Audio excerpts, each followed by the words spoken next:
Hey everyone. In this video we're going to do a quick primer on how to skive edges of leather. Now it's important to note that this is one of the few skills in leathercraft that takes a lot of muscle memory and time to get really great at.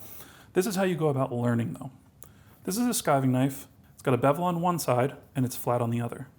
The first thing we're going to do is we're going to strop that blade. I have some compound here and I have a scrap piece of leather. I'm going to apply the compound pretty liberally to the scrap leather here. And we want it pretty dark. Once we have our compound on the leather, we're going to take our blade and I'm going to put it bevel side down. And I'm just going to slowly and evenly pull back.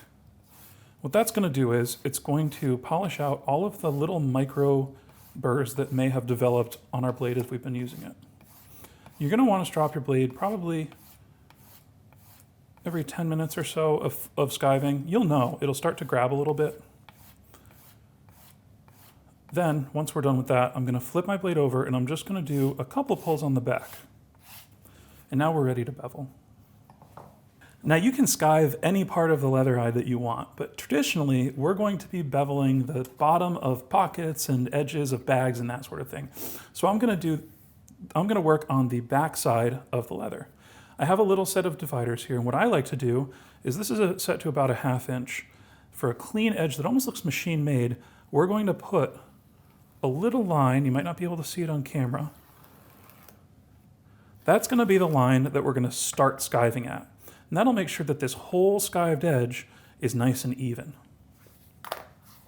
The way we're going to hold our skiving knife is not set in stone. People hold it differently. An old leather worker, when I first started, said the only right way is the wrong way because there's so many different ways to do it. So find a way that's comfortable for you. I'm going to show you what you want to accomplish by holding this blade.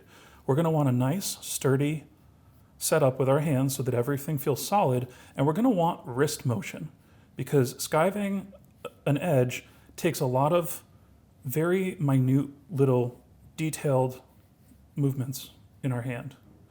So to start, I'm going to put my blade edge at that line that we made with our set of dividers, and I'm just going to turn and push lightly. I'm going to turn and push lightly, and I'm going to work my way down the piece of leather.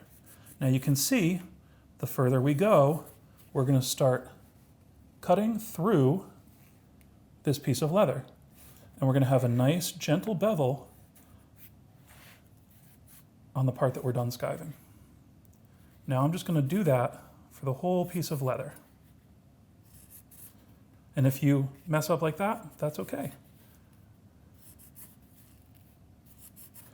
You'll see eventually I'll have my angle and I'll just be skiving from the start all the way to the end and pushing through with the whole blade.